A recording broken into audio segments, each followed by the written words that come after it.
Joining us in the studio now is our reporter Wendy Woods, and Wendy also, of course, editor-in-chief of News Bites. Back again, Jan Lewis, Paul Schindler, Gary.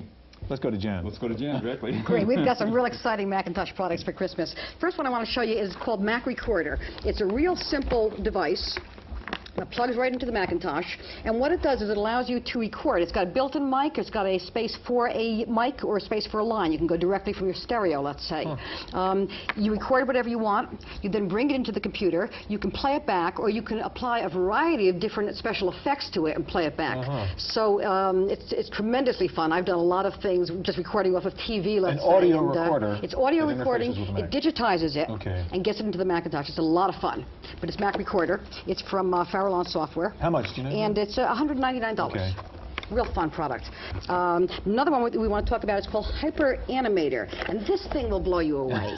What this does basically is, let's say it'll take pictures of your face, let's say 30 different frames of your face, put it in there, and then apply speech to it, and using the frames from your space will actually make it look like you're doing the talking. It's great. We did this at Macworld, by the way. Did you? Yeah. So it was wonderful. This is a wonderful product. Your own Mac's headroom, as it were. That's right. Then we've got a HyperCard program here called a series called Amanda Stories. This series is features a couple of main characters, one of them being a camel called Your Faithful Camel. And this one I thought was particularly appropriate for the Christmas show. What you have here is your camel on a flying carpet, which comes from another one of the series, doing various things at the North Pole. And we're going to see, let's say he's going to open a suitcase. What's in here? Well, there seems to be some sort of garment in here, and sure enough, it's a parka. Is this sort of a kid's adventure game under HyperCard? This is, yes. It's designed for anybody from 3 and up, and theoretically it's for kids, but I know an awful lot of adults who enjoy playing it, including myself, as a matter of fact. And you actually go through a series of adventures. There are multiple paths here. Let's take a look. This one is beckoning us. We have got polar bear here, and look at the little baby polar bear waves. And let's see what we've got down here. It's eating you, I guess. Given the alternatives, yes, I'd like to be waved at. Let's see what we've got in here. They have a little game here. So the camels and the polar bear are playing a game together. And what happens here is you actually go through different adventures. Here they're on an iceberg. Let's see what else they can get to do here. They see something. Let's see what it is. You click right on it. Uh-oh, it looks like a shark. And you see the water waves, etc. Let's see what else. Let's see what else these guys can do. Okay, and this is called Amanda Stories. Yeah, Amanda Stories is the name of the series. It runs under HyperCard. It runs under HyperCard. It has a variety of different paths. Anybody can use it, as you can see. It has a variety of different paths. You can actually, we went along one path. We saw one line of stories, but by clicking on different spots, you actually see the camels go in different directions. So kind of creative adventure game for kids. Exactly. You create your own story. Okay. Exactly. Wendy, what are your favorite picks? Well, actually, these are, I have 3 gifts in 3 price ranges. Okay. The first is for Macintosh users or IBM users, I understand. This is a great desk accessory and the kind of thing that I was hoping I could find when I first got my computer in 1983, because I have a lot of text files that I have to search through. Gopher is a desk accessory for the Macintosh which will search through any kind of word processing file, whether it's formatted or just ASCII, and it will associate words. You can say within 2 or 3 lines, these 2 words, find these 2 words. It'll allow you to cut and paste from what it finds to any other document. You can do it online, etc. So the bit is when you can't find something. When you can't find something, this will go through either the whole disk or a series of files or folders or whatever you specify. I use this, by the way, and it has really saved me on a number of occasions. Me it's too. Wonderful. Me too. I hear it's great. It's the best on the market for text retrieval, I think. Yeah. And then there's the medium price. This is $80, by the way. This is the medium price gift for the Macintosh user called the Macintosh Bible, which is definitely, I keep it by my computer because it's got all the tips, tricks, and shortcuts that you need to navigate a Macintosh, which you'd have to search through manuals ad infinitum to find. This is $28, published by Goldstein and Blair. It's now in its 2nd edition printing. Ultimate Mac Manual. The ultimate. You can either get it from them, they're in Berkeley, or you can get it in many of the local bookstores. And finally, if you're on a budget, but you're not on a diet, this is the Chocolate Bite. It's 2 3.5-inch diskettes. which are made of 100% milk chocolate. And it's easy to install, just open mouth. I wish everything was that easy to install. $13.95 each from the Warehouse chain or some other local stores.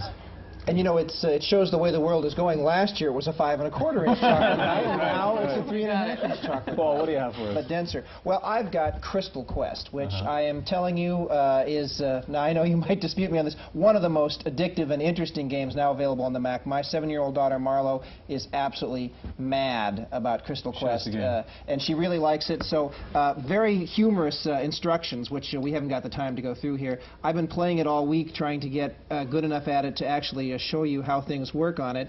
It's the mouse control is very curious. I just blew myself up there.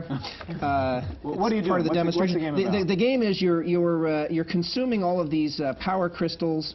And in fact, if you can catch up with that diamond there, it's worth tens of thousands of points. It's your basic, you know, shooting things, eating things, and then going out the hole at the bottom.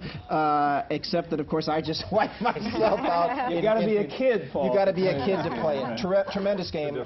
Crystal Quest, $80 for the Macintosh. Gary, your turn. Well, this is similar to Amanda's, the game that Jan showed us. It's called The Manhole from. Well, this is Mediagenics, also Activision division of that. And it says here on the back, it's where Alice would go if the White Rabbit had HyperCard. So it's a HyperCard game. And the same sort of idea is you click on objects and you can explore, and it looks like a very, very interesting game. Getting off the Macintosh. And once again, using HyperCard for really an interesting creative kids game. Okay, what is this? This is for all the people that like kids. Like and you? The kids and the grown-up kids that like to Tell the truth, play. this is yours, Gary, okay? Not your son's. Flight simulation games. And it substitutes to the joystick or the keyboard, and it gives you throttle control, back and forth, so forth, and you can shoot them up buttons and so forth. And this is called the Max. So a nice little accessory for the flight simulator people in the world. Okay, my turn. Well, I've got 3 little goodies here I want to show you. First of all, this is brand new and a lovely little machine. If you really like little laptops, 4 pounds, the NEC Ultralight, a gorgeous little machine. About you were talking about Dynabook at one point in another show. This is something like that. About 8.5 by 11, very small computer. No disk drive, but it comes with 2 megabytes you can get in here of a static RAM. So you can load everything in here and never really worry about the disk drive. And of course, it reduces your battery drain and so on. Rechargeable batteries. Very nice little machine. 4-pound laptop. It does everything. Now, if you're more into games and toys, this is kind of neat. You may have seen this advertised somewhere. This is called Talking Baseball. Very clever little computer and speech synthesizer in here. An announcer does play-by-play of the whole game, and of course it varies depending on the 2 players. So we just turn this little thing on. The cheering crowd. Brothers baseball. It's the national team and The Mel Allen of this. Anyhow, you go on and this guy's the pitcher and this guy's the batter. You can bunt, you can steal, you can squeeze. Put in yes or no. Yes, there will be 2 players. The Hall of Fame team is the away team and will bat first. So you see this guy's pretty smart here. Anyhow, it's amazing. I mean, it gives you play-by-play. It never sounds the same. The guy describes the game, which is different and unique every single time. What is this so far? $79. It's called Talking Baseball, and it comes with these little cartridges. This happens to be an All-Star American League team versus an All-Star National League team and so on. Last but not least, if I can grab the mouse, this is a marvelous game. This is called Shuffle Puck from Broderbund. This game simulates the actual physical experience of playing air hockey. I mean, it's the same thing because the movements of the mouse are the same thing. We're in Shuffle Puck Cafe, and I pick a partner to play, or I'll pick that robot to play. So I just sort of punch on him, and here we are playing Shuffle Puck. Now, this is great. How good is the robot, Stewart? The robot, fortunately, is not too good. That's why I picked him. Okay. But he's good enough to score. He just beat me. He's really the dummy. Actually, you can program the robot to play any kind of game. You see the little hand comes in and that's my serve. But it's just a marvelous game, and you can program the robot to play any way you want. So if you want a particular practice partner, you say, here's the way I want you to play. And just like me on Crystal Quest. Anyhow, no, it's not color, but you can pick any of those various characters inside the cafe, and each have different characteristics. It's just an absolutely marvelous game. You talk about addictive. It's been addictive to me. Anyhow. That's all the time we have. A lot of great toys. If we only had the money to buy all these wonderful toys. We wish you a very happy holiday. Hope we'll see you here again next week on the Computer Chronicles.